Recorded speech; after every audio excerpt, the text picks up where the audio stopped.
Saludos, ¿qué tal? Muy buenas noches. Hoy hemos invitado a compartir un ratito de charla con nosotros a un hombre que seguro que conocen muy bien. En cuanto vean la imagen, sin decir el nombre, seguro que lo conocen muy bien, eso está claro. Saben nada más que es médico, porque esto se sabe hace mucho tiempo.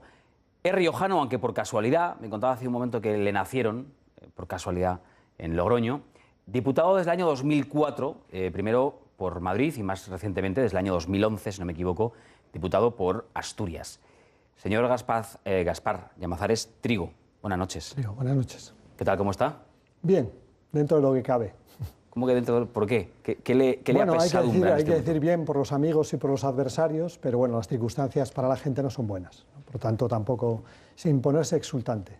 Bueno. Por cierto, este año voy a ser el primero que le felicite el cumpleaños, porque si no me equivoco, falta hora y media para que sea su cumple. Muy poco, sí. Bueno, pues antes de despedirnos, que no se me olvide, a ver si a eso de las 12 de la noche, un poquito antes le decimos feliz cumpleaños, si no, vaya por delante, muchas felicidades. Gracias.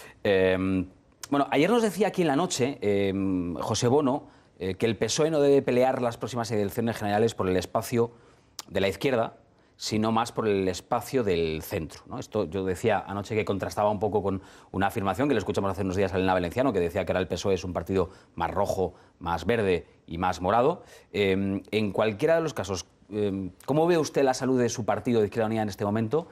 Y esto que decía ayer el señor Bono, qué bien le vendría, ¿no?, a Izquierda Unida. Bueno, yo creo que la salud de Izquierda Unida es igual que la salud del país, es una salud que se identifica con los problemas del país, ¿no? Estamos mejor desde el punto de vista de las expectativas electorales, pero estamos muy preocupados por la situación de la inmensa mayoría de los ciudadanos y en particular de los trabajadores y de los sectores medios, ¿no? Por tanto, es más saludable. Izquierda Unida tiene más expectativas electorales, pero lo más importante para una fuerza política no es cómo esté ella, es que puede contribuir a mejorar la situación del país, y en ese sentido pues veremos cómo se puede hacer oposición durante estos años que nos quedan, y también veremos las expectativas, cómo se convierten en realidad en unas próximas elecciones, ¿no? Pero esa declaración con respecto al Partido Socialista es la estrategia de Bono. Yo no sé si le va bien ser más rojo o más rosa al Partido Socialista. Creo que tiene otro problema. Tiene un problema no solamente de incorporar programas de otros partidos o propuestas de otros partidos, como ha hecho en esta conferencia política, incluso de partidos como el suizo o el austriaco, ¿no? En esta conferencia política ha habido de todo, sino que tiene un problema de credibilidad. Tiene un problema de credibilidad fundamental. Y no puede ser que un partido que ha sido gobierno y que está dirigido por el gobierno anterior vaya a decir que va a hacer lo contrario de lo que hizo cuando era gobierno. Eso sí que no tiene ninguna credibilidad. Por tanto, el señor Rubalcaba, que adoptó políticas conservadoras, políticas de ajuste después de mayo de 2010, pues difícilmente puede plantear ahora políticas expansivas o políticas sociales cuando hicieron lo contrario. Diga una cosa, después de haber sido coordinador general de Izquierda Unida tanto tiempo, yo, si no recuerdo mal, 8 años estuvo como coordinador. 9 años, sí. 9 años. ¿Cómo es la vida de un, y aquí pongo comillas, de un humilde diputado en el Congreso de los Diputados? En cuanto a trabajo, prácticamente igual. La gente que tenemos una determinada concepción del trabajo nos lo buscamos, ¿no? Pero en cuanto a responsabilidad, pues la púrpura pesa mucho, y la de una organización como Izquierda Unida, que lo ha pasado muy mal, que ha tenido barreras electorales muy difíciles para Izquierda Unida, que ha tenido resultados y sinsabores a lo largo de su historia, pues yo creo que esa púrpura es muy pesada para quien la lleve. ¿Hay quien le criticó a usted por no haber renunciado a su acta de diputado? Sí, yo creo que es legítimo que se critique. Yo dije que tenía que responder a los ciudadanos que me habían elegido y a los compañeros que me habían elegido en primarias también. Soy de los que han sido elegidos en primarias. No es eso que dice la señora Valenciano de que las únicas primarias son las del Partido Socialista. Hasta ahora, digamos, de los dirigentes actuales, yo he sido elegido en primarias por mis compañeros y compañeras mediante un voto universal a toda la militancia. Yendo a la actualidad, yendo al día, que es para lo que le hemos invitado, para analizar la actualidad, cómo ha venido el día, pues ya sabe que hoy una de las noticias ha sido la renuncia como senador de Tomás Gómez, ya sabe, después de sus discrepancias con la dirección del partido, con Alfredo Pérez Rubalcaba, sobre ese acuerdo en el Consejo General del Poder Judicial. ¿Cómo ve usted la renuncia de Tomás Gómez?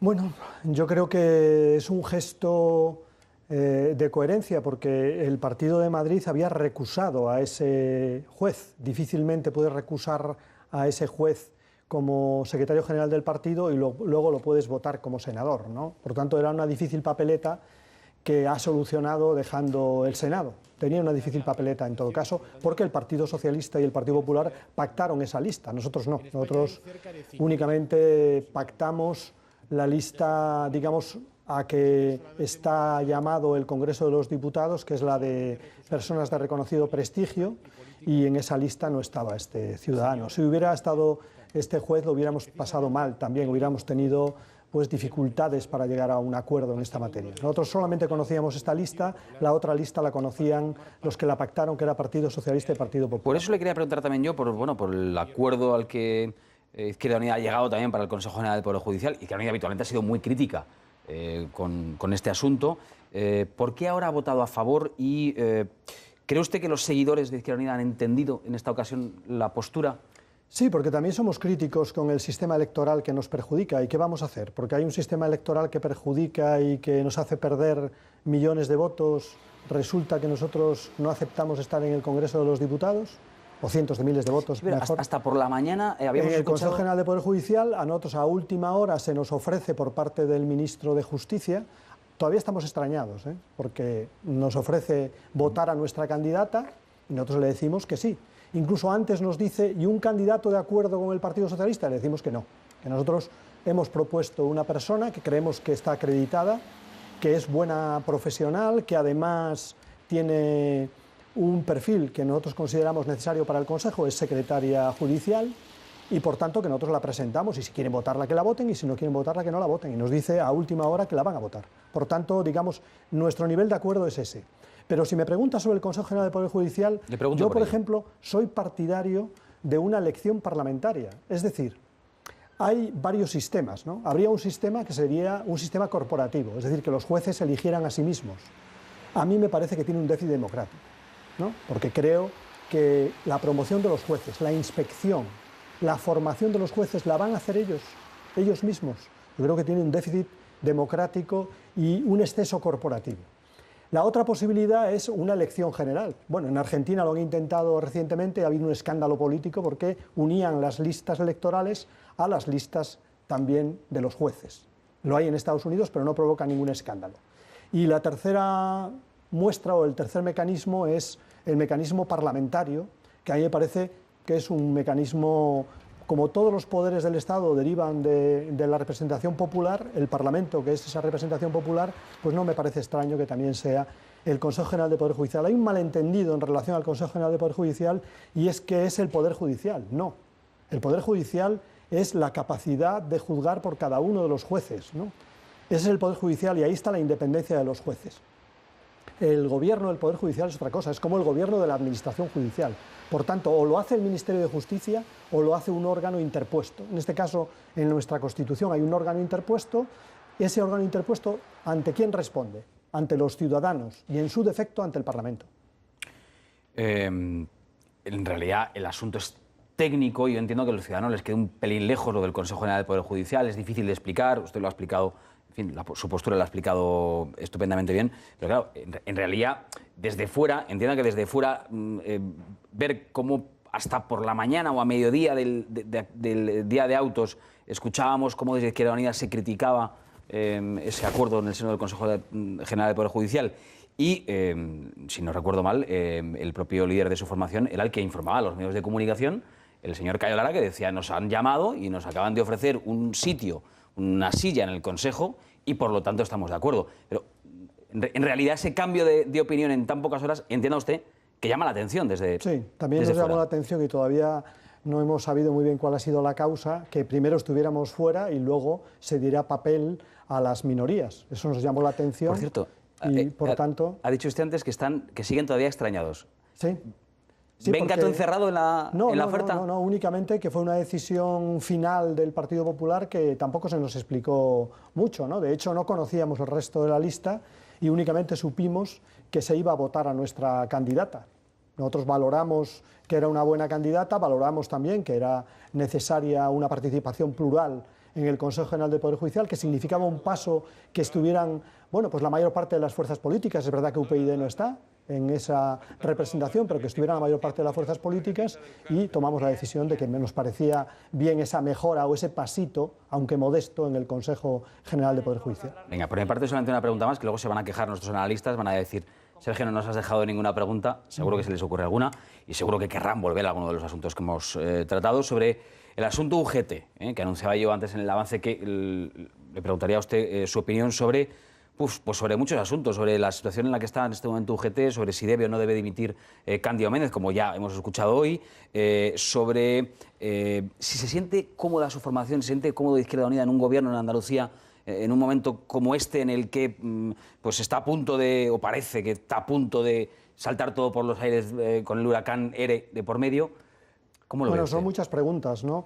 En relación a Unión General de Trabajadores, ellos han dicho que van a realizar una investigación, han dicho que van a asumir responsabilidades independientemente de si se abre o no un proceso judicial, y que colaborarán con la justicia. Por lo tanto, yo creo que es lo que se puede pedir a una organización en un caso, bueno, pues de posibles responsabilidades como ante lo que nos encontramos, ¿no? Es verdad que este tipo de cosas pues afectan a las organizaciones sindicales y a las fuerzas políticas como defensoras del interés general más todavía, y a organizaciones de izquierdas más todavía si cabe, bueno, porque tocan aspectos muy delicados de la vida social, ¿no? Yo espero que UGT, y además estoy convencido que va a salir reforzada de este proceso, ¿no? Y en relación a Andalucía, pues nosotros lo mismo, ¿no? Hemos tenido una actitud en la que, frente a una posibilidad de gobierno en minoría del Partido Popular, hemos alcanzado un acuerdo de gobierno, estamos compartiendo el gobierno, y yo creo que el Partido Socialista en Andalucía ha desperdiciado una oportunidad de oro, y ha sido la de que el señor Griñán asumiese la responsabilidad política de los ERES. Es decir, una cosa es la responsabilidad judicial, que se verá, ¿no?, que está en un proceso y que parece muy preocupante, y otra cosa muy distinta es la responsabilidad política. Pero en vez de asumir la responsabilidad política, pues se va porque está cansado, se va porque es necesario renovar el partido. Yo creo que hubiera sido necesario salir públicamente diciendo: me equivoqué en eligiendo, me equivoqué en vigilar o en no vigilar, y por tanto asumo mi responsabilidad política. Hubiera habido un punto de inflexión en la situación, y no una situación, pues que todavía tiene y colea y va a colear mucho tiempo. Sobre estos asuntos y seguro que muchos más revisaremos asuntos en la mesa. ¿Le apetece participar con nuestros analistas en la tertulia? Por supuesto. Pues ya le advierto una cosa, que esta noche vamos a ponerlo todo perdido de preguntas. Empezamos. ¿Qué ha dado de sí la cumbre hispano-francesa que hoy han celebrado en Madrid Mariano Rajoy y François Hollande? ¿Qué acuerdos han salido de la reunión? Por la mañana, Rajoy asistía a la sesión de control en el Congreso. ¿Por qué asunto le ha preguntado el líder de la oposición? ¿Y qué le ha respondido el presidente del Gobierno? En la noche escucharemos lo más destacado de ese debate. ¿Qué ha trascendido de la reunión del Comité Confederal de UGT hoy en Madrid? Coincide con las informaciones sobre supuestas irregularidades contables en el sindicato en Andalucía. ¿Ha habido alguna decisión sobre el asunto? Hoy también hemos sabido que la Federación Andaluza de UGT celebrará en enero un comité extraordinario para abordar la situación. ¿Qué esperan nuestros tertulianos que salga de esa reunión? ¿Y cómo ven nuestros analistas la decisión del secretario general de los socialistas madrileños de abandonar su escaño en el Senado? Tiene que ver con el acuerdo al que han llegado PSOE y PP sobre el Poder Judicial. ¿Qué razones ha dado Tomás Gómez? ¿A qué se debe su protesta? Hoy le han respondido varios compañeros de partido, entre ellos el portavoz socialista en la Cámara Alta. ¿Cómo han recibido en el PSOE el anuncio de Gómez? Y hoy también hablaremos de este hombre, ese que ven en imagen. Desde esta misma tarde, Silvio Berlusconi ya no es senador italiano. Su expulsión se ha consumado tras 8 horas de tenso debate. Coincidiendo con este debate, el ex primer ministro se ha dirigido a los seguidores que se han concentrado frente a su casa y les ha dicho que no se rinde y que seguirá en política. Esto no termina aquí. Ya veremos. Esperamos, como siempre, ya lo saben, sus mensajes, sus opiniones a través de las redes sociales, a través de cualquiera de ellas. y a través del foro de nuestro programa en rtv.es. Ahí, más o menos, irán viendo aparecer sus opiniones sobre los temas que les ponemos sobre la mesa, sobre cualquier otro asunto que quieran compartir con nosotros. Les escuchamos encantados. Y también queremos que participen hoy, como cada noche, en el reto que les proponemos, ya lo saben, cada día, y que nos manden, si lo desean, sus mensajes con la etiqueta, con el hashtag, ahí lo ven, LNReto. La pregunta, como siempre, ¿a qué corresponden estas imágenes que hoy hemos recuperado del archivo de Televisión Española? Y sobre todo, ¿por qué las hemos elegido? Hoy su nombre surca los más oscuros rincones del universo. El Giotto, en su difícil misión, contará con el apoyo de 5 cohetes ya en órbita. El universo, oscura caja de secretos, habrá desvelado quizás uno de sus mayores misterios. La pregunta ¿de dónde venimos? Tendrá al fin una respuesta.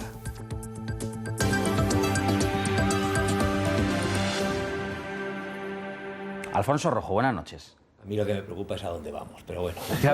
Justo te iba a preguntar yo, ¿de dónde venimos? Para que me digas, ¿de jugar a fútbol? No, de todas maneras, me ha dado un vuelco el corazón cuando me has presentado como analista. Yo me veía en otro papel. Pues, de verdad, Alfonso, que me he sentido gratificado. Alfonso, si quieres digo tertuliano, pero fíjate... No, yo me veía a medio camino entre el... No sé, bueno, no voy a elaborar. Bueno, pero... Periodista es lo obvio, pero te iba a decir, Alfonso, si te has fijado, no lo has hecho, he visto, hasta hoy no te llama la atención, casi nunca pronuncio la palabra tertuliano o contertulio, sencillamente porque es una palabra que no me gusta, prefiero analista, periodista, compañero, en fin. Pero lo que tú, me digas. Estoy encantado. Es decir, hoy me has puesto galones, tío, te lo agradezco. Nada, analista, bienvenido a la noche. Brunet, José María, ¿qué tal? ¿Cómo estás? Muy bien. Yo la verdad es que me reconozco en cualquiera de esas expresiones. De manera que contigo lo tienes más fácil, conmigo, perdón. Bueno, llamaros por vuestro nombre casi es más fácil, ¿no? Sí, claro. Pues bienvenido, señor Brunet. Esther, iba a decir Esther Jaén, ¿no? Que estuvo anoche. Esther Esteban, que os cambie los nombres. ¿Cómo estás, Esther? Yo periodista. Periodista, ¿no? Porque sabes que somos periodistas nada más, pero nada menos que periodistas. Pues mira, con eso me quedo. Solamente eso. Y otro nada más y nada menos que periodista, el señor Fernando Jauregui. Buenas noches. Puñetero plumilla. Así nos llaman los compañeros de las áreas técnicas de nuestros respectivos medios.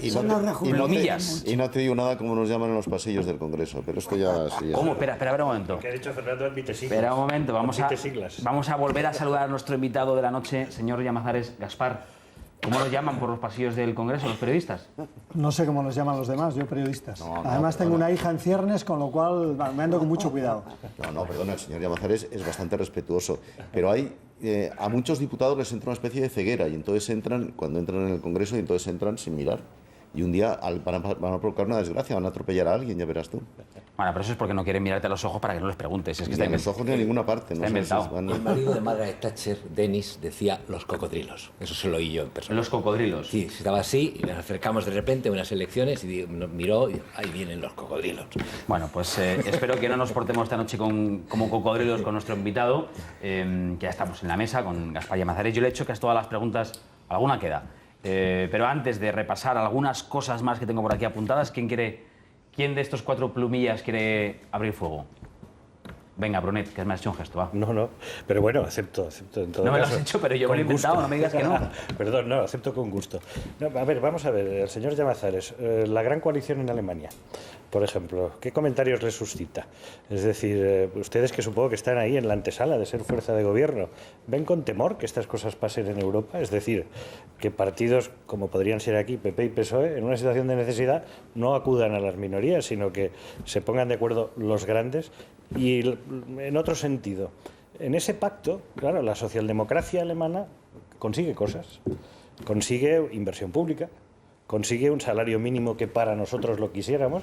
Mucha gente que nos estará viendo no cobra lo que va a cobrar un trabajador en Alemania con salario mínimo, y en parte gracias a este pacto. Entonces, ¿realmente a la señora Merkel se le podía sacar más? ¿Le puede sacar más los gobiernos del sur de Europa ahora que necesita pactar con la socialdemocracia en Europa?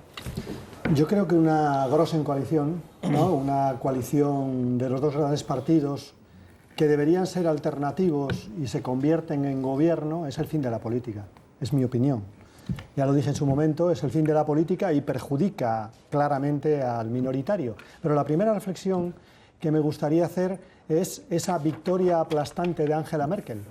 cuando al día siguiente comenté en un contacto con la prensa que había sido una victoria pírrica, alguien se rió, porque en la mayor parte de los medios de comunicación apareció victoria aplastante, había aplastado al posible aliado, aplastó al Partido Liberal. Y se vio obligada a pactar ahora con el Partido Socialdemócrata, igual que el Partido Socialdemócrata se ha visto, digamos que, forzado a pactar con el Partido Conservador. Pero creo que no fue un gran resultado, así se demuestra al cabo de un tiempo y de elaboración de un gobierno muy largo. Y luego, por otra parte, se demuestra también que un pacto a dos, donde las dos fuerzas políticas mayoritarias prácticamente no tienen control democrático y ocupan el conjunto de las instituciones, a mí eso me parece el fin de la democracia, y he visto esa situación en otros países y no ha sido buena, ni en términos de transparencia ni en términos políticos. Luego el programa político puede ser muy interesante para Alemania, pero ese programa político yo no he visto nada en cuanto a cambios de la política europea. Me preocupa. Me preocupa y, digamos, desde España, digamos, mi perspectiva no es la perspectiva de un alemán. Mi perspectiva es la perspectiva de un europeo y de un español. Y a mí ese gobierno no me apunta a una recuperación económica europea, ni me apunta a una mayor demanda, ni me apunta tampoco en el sentido de una democracia social en Europa. Yo, hablando de coaliciones, le preguntaría si usted cree que pueden ustedes... Yo no sé cuánta influencia tiene usted en Izquierda Unida ahora, o cuánta influencia tiene Izquierda Abierta en Izquierda Unida, pero ¿usted cree que es posible una coalición? ¿Ha dicho muy poca, me ha parecido? Sí, muy poca, muy poca, claro, sí. No, la que le dejan, debía tener más, pero bueno. Es que le has sacado un titular y no te has dado cuenta. Sí, bueno, que me la guardo para luego, para cuando nos pongan los titulares. Uno tiene que ser realista. A ver, pero un ¿usted cree que es posible una coalición Izquierda Unida-Partido Socialista de cara a las elecciones generales? Es decir, ¿alguna vez se podría formar un gobierno de izquierda, entre Izquierda Unida y el Partido Socialista? Bueno, yo creo que en estos momentos no creo que el Partido Socialista tenga entre sus previsiones un gobierno estatal, digo estatal, con Izquierda Unida. Ni siquiera en el momento más favorable, después de la guerra de Irak y de la victoria de Zapatero, eso fue posible. El Partido Socialista nunca quiso un acuerdo de gobierno, siempre esperó un apoyo parlamentario. Y tampoco quiso negociar muchas cosas para el apoyo parlamentario, ¿no? Quizás fue una circunstancia en aquel momento, pero yo creo que es una tónica. La tónica es que nosotros podemos gobernar municipios, que podemos gobernar incluso comunidades autónomas, las hemos gobernado con el Partido Socialista y con otros partidos, pero que nosotros estamos vetados para gobernar el Estado. Yo creo que es el gran reto de cara a unas próximas elecciones, que nosotros gobernemos a nivel del Estado. Pero bueno, depende del programa electoral y depende de los participantes en ese gobierno, ¿no? Hay una teoría que en Izquierda Unida la comentan algunas personas, que cada vez que se han acercado al PSOE les ha fagocitado. Hay mucha gente que ha estado en la Izquierda Unida, que se ha ido al PSOE y ha desaparecido. Y yo le quería preguntar, ¿qué aporta Garzón a Izquierda Abierta? Yo le oí decir el día que presentaba usted el libro que él estaba presentando el libro, a lo mejor alguna vez harían algo juntos. Si Baltasar Garzón aporta algo a la izquierda de este país en estos momentos, y si le aportaría algo a Izquierda Abierta, llegado el caso. Bueno, en relación a eso de fagocitar, que me resulta muy cercano porque es muy biológico, ¿no? Y me recuerda a viejos tiempos, yo creo que lo que fagocita a Izquierda Unida no es ni la alianza ni el desencuentro con el Partido Socialista, la fagocita el sistema electoral, que es un sistema electoral canalla que prácticamente pues, liquida a la, ya lo dijo alguno de los ponentes constitucionales, que liquida a la tercera y cuarta fuerza política del país. Está hecho para eso, además es profeso para eso. Por lo tanto, yo creo que ese es el problema, no tanto si se coincide o no se coincide con otra fuerza política, si se tiene un programa en solitario o no, sino, digamos, ese sistema electoral que finalmente en un cambio de 50.000 votos se puede llevar pues 3, 4, 5 diputados de una tacada, ¿no? Y en relación al señor Garzón, ¿qué aporta Baltasar Garzón?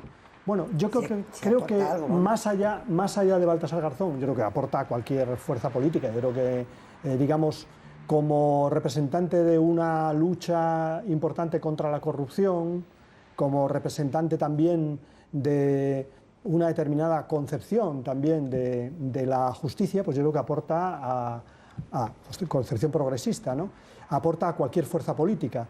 Lo que pasa que es que yo trascendería, Baltasar Garzón, para decir qué aporta una persona de la sociedad civil a las fuerzas políticas hoy. Yo creo que una persona de la sociedad civil aporta a las fuerzas políticas aire nuevo.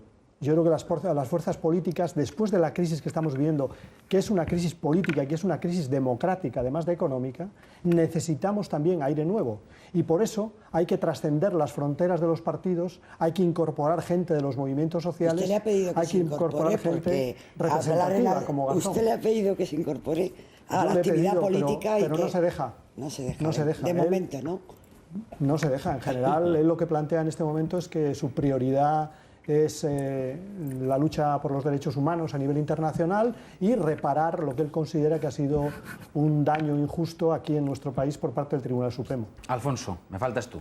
Ha sido usted muy crítico de las grandes coaliciones, pero desde el punto de vista democrático es mucho más aberrante el entregarle a un partido bisagra muy poco votado, muy poco representado, pues una cuota de poder inmensa, que es al final, porque es lo que ocurre, lo hemos visto en la historia política española y en otros países, que ese tercer partido, en España ha sido casi siempre los nacionalistas, terminan imponiendo los criterios, las cosas, por encima de la voluntad popular. Es mucho más democrático, sobre todo si cada hombre vale un voto, una gran coalición, que hacer que los liberales sean los que manden, siendo 4 y el del tambor, o los verdes o la ultraderecha. No, es que lo democrático es el que suma diputados. Esto no es un sistema presidencialista.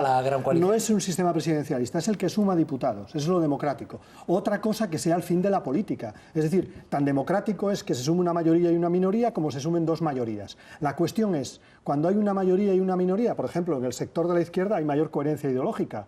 No hay coherencia ideológica entre socialdemócratas, al menos lo que yo conocía, y liberales. Bueno, esta experiencia la ha tenido ya el Partido Socialdemócrata en Alemania, le ha salido mal, y yo creo que a Alemania tampoco le ha salido bien, porque en Alemania hoy hay muy pocos avances sociales, prácticamente estancados desde Schröder, desde la política antisocial de Schröder, y tampoco veo que haya habido demasiados avances desde el punto de vista democrático, ¿no? Y luego hay otro problema.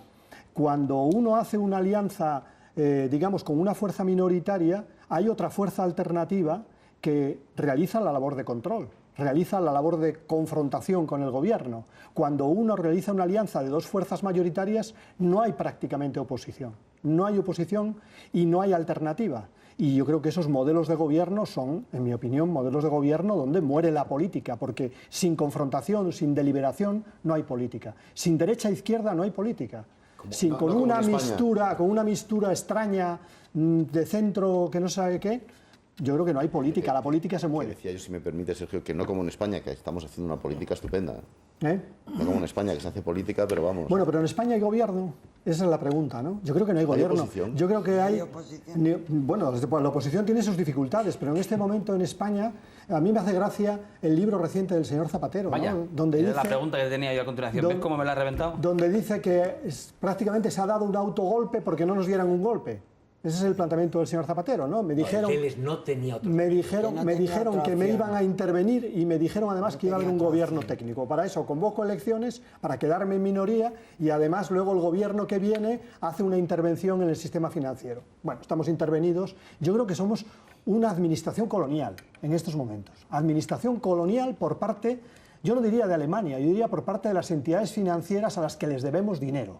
Esa es la administración colonial, que nos marcan todas las políticas, porque a mí me hace gracia también el señor Rajoy cuando sale la troika y dice, tiene usted que reformar el mercado laboral, y sale Rajoy y dice, no pienso tocar el mercado laboral. Pasan 2 semanas y el señor Rajoy reforma el mercado laboral. Sale otra vez la troika y dice, tiene usted que superar la raya roja de las pensiones, cuando había dicho que esa línea no se pasaba, la línea Maginot. Bueno, pues resulta que al cabo de 4 semanas Rajoy pasa la línea Maginot y reforma las pensiones. Bueno, más intervención yo creo que no es posible pensar. Hay una intervención de nuestra política económica desde la reforma del artículo 135 de la Constitución que el señor Zapatero considera que era inevitable. Yo creo que no. Señor Llamazares, se nos va acabando el tiempo, pero no quiero que... ¿Me enrollo, quiere decir? No, que se nos va acabando el tiempo, que son las 11:02, las 11:03 casi, y media hora lo que teníamos pensado para esta entrevista, con lo cual ya podemos decir que estamos haciendo una entrevista por encima de nuestras posibilidades, pero no pasa nada. Bueno, no pasa nada. No pasa nada. Tengo una pregunta más para usted. Julián Guita dijo recientemente que si él fuera presidente del gobierno, que sacaría a España del euro y que dejaría de pagar la deuda. Algo parecido le escuchamos también decir a Cayo Lara. ¿Lo comparte usted? ¿Dejaría de pagar la deuda y sacaría a España del euro si fuera presidente del gobierno? Hombre, yo creo que en relación a la deuda resulta llamativo que todos hayamos tenido que renunciar a una parte de nuestros derechos y a una parte de nuestros recursos y sin embargo los únicos que no quieren renunciar a nada, ni al capital ni a los intereses, son los bancos. Yo creo que tiene que haber, al igual que ha habido en otras devaluaciones monetarias, alguna responsabilidad por parte del sector bancario, sobre todo por parte de los acreedores, que han tenido un gran negocio en España, el gran negocio inmobiliario, y que ahora no quieren prácticamente pagar nada. Quieren que les debamos todo y quieren que además, por el artículo 135 de la Constitución, sea necesario primero pagarles, es como si hubiera una quiebra de una empresa, primero hay que pagar al acreedor y luego pagaremos a los trabajadores, a los ciudadanos. Yo creo que es inaceptable esa medida. Por tanto, me parece que una quita, pero las quitas se hacen de muchas maneras. Las quitas, por ejemplo, el conjunto de la deuda, del déficit de la deuda de los países que tenemos dificultades en el conjunto de la Unión Europea no es nada, no es nada. Y por tanto, ese Banco Central Europeo, funcionando como una banca federal americana, podría perfectamente, mediante bonos, solucionar esa deuda o comunitarizar esa deuda. Por tanto, yo les invito a que lo hagan. Y en relación al euro, hombre, un euro de Europa a mí me parece totalmente defendible. Un euro que es un marco vestido de lagarterana, yo creo que no es defendible, porque lo que está pasando es que el 10% de nuestra industria se ha caído. Y en estos últimos días, Fagor y alguna más. Bueno, pues Alemania ha aumentado ese porcentaje de industria. Por tanto, yo creo que tiene que haber una solidaridad europea, igual que hay países con déficit, países con superávit, y de la misma manera países industriales y países desindustrializados. Hemos doblado la renta per cápita, doblado. La renta per cápita española desde que España entró en el euro hasta ahora. Sí. Y la España del euro es una España de abundancia, es decir, los que hemos viajado mucho, Sí, ya hemos nosotros visto, por ejemplo que viajamos mucho, ya hemos visto lo que esta última veíamos en época. Londres nos parecía inimaginable, aquí las gasolineras eran una castaña, las carreteras eran un horror, las estaciones una pena, el tren, usted que es de provincias, ir a Barcelona en tren eran 2 días, venir a Madrid en coche eran 8 horas y media, los que éramos de pueblo. Pero Oiga, y este país con el euro ha pegado un salto. ¿Ha sido el euro o ya había un crecimiento económico fuerte en España? Llevamos 17 años caer en la ingenuidad hasta la que todo se debe crisis, al euro, hasta pero la algo crisis, ayudó, ¿eh? 17 años prácticamente de crecimiento hasta que llega la crisis económica. Por tanto, digamos que la moneda y la pertenencia a la Unión Europea, no solamente el euro, también pudo contribuir, y el euro, depende de que para qué se utilice, también puede contribuir al crecimiento económico o a la depresión. En este momento está contribuyendo a la depresión económica, a la depresión social y a la depresión anímica de los países del sur. Yo creo que eso es muy negativo para Europa, porque ahí están creciendo los populismos de extrema derecha y creo que eso tampoco se lo puede permitir Europa. Mira qué bien, justo en este momento le voy a hacer una pregunta, tenemos deberes, porque este año estamos jugando a la pregunta encadenada y es que un invitado le deja una pregunta al siguiente y Rosa Díez, de UPyD, le dejaba a usted una pregunta, déjale papel, porque es larga. Papel y boli. O sea, quiere decir que va a ser Tiene boli, ¿no? Va a ser larguita, sí. Pero al hilo de lo que usted estaba contando justo ahora, le preguntaba la semana pasada Rosa Díaz. Vamos a escuchar esa pregunta. Pues yo le preguntaría a Gaspar Llamazares cuál considera que es el reto más importante para el próximo Parlamento Europeo. Creo que tenemos, en fin, en España que hacer un enorme esfuerzo porque los ciudadanos participen en las elecciones europeas y hay muchos nubarrones en el nuevo Parlamento. Nos tememos que haya partidos xenófobos, antieuropeos. Bueno, le preguntaría a Gaspar Llamazares si lo ve de esta manera y cuál le parece a él que es el reto para conseguir que haya muchos ciudadanos españoles que participen en este proceso electoral. Ahora lo zanja usted con un sí o un no. No, yo creo que es una pregunta interesante, ¿no? Yo creo que rescatar Europa. Yo creo que en este momento vivimos el rapto de las Sabinas, en el caso del rapto de Europa, por parte, yo creo que del monetarismo y de la política ultraliberal. Y yo creo que hay que rescatar Europa, y Europa no es el euro, Europa es el alma social de Europa y el corazón democrático, y eso se está perdiendo. En estos momentos Europa corre camino de la plutocracia, de la democracia del poder y no de la democracia de los ciudadanos. Por tanto, yo creo que hay que rescatar Europa. Eso es lo fundamental. Sobre el peligro de la extrema derecha en esas elecciones, europeas que se van a celebrar dentro de muy poquito. ¿Ve usted ese peligro? Por supuesto, precisamente esa falta de capacidad de los Estados miembros para hacer política y la frustración de los ciudadanos es lo que está produciendo el reverdecer de la extrema derecha. Es decir, una Europa... Sí, podemos encontrarnos un parlamento, la mayor parte, sí. Podemos encontrarnos un parlamento europeo de antieuropeos, ¿no? Yo creo que deberíamos encontrarnos un parlamento europeo donde hubiera proeuropeos, pero que intentaran recuperar Europa, no recuperar esta anti-Europa que estamos construyendo, que no se parece en nada a Europa. ¿Le apetece a usted jugar a nuestro juego de preguntas encadenadas? Si lo desea, el viernes nos visita el diputado de Amaiur, Rafael Larreina. ¿Qué le quiere preguntar? Yo voy a ser más políticamente correcto.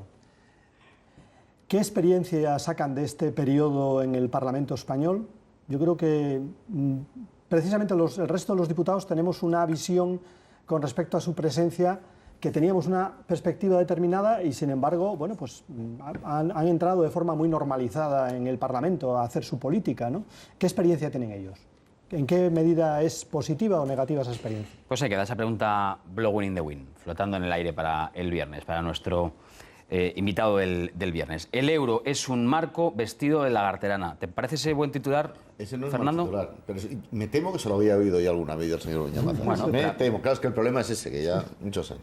Señor Llamazares, Gaspar Llamazares, muchas gracias por venir a trasnochar con nosotros y a 52 minutos de que sea su cumpleaños, muchas felicidades. Gracias, muchas gracias. Buenas noches. Hacemos un alto en el programa para recordarles, como siempre, el reto de hoy. La pregunta es, ¿saben decirnos a qué corresponden las imágenes que hemos rescatado del archivo de Televisión Española? Y otra pregunta, ¿por qué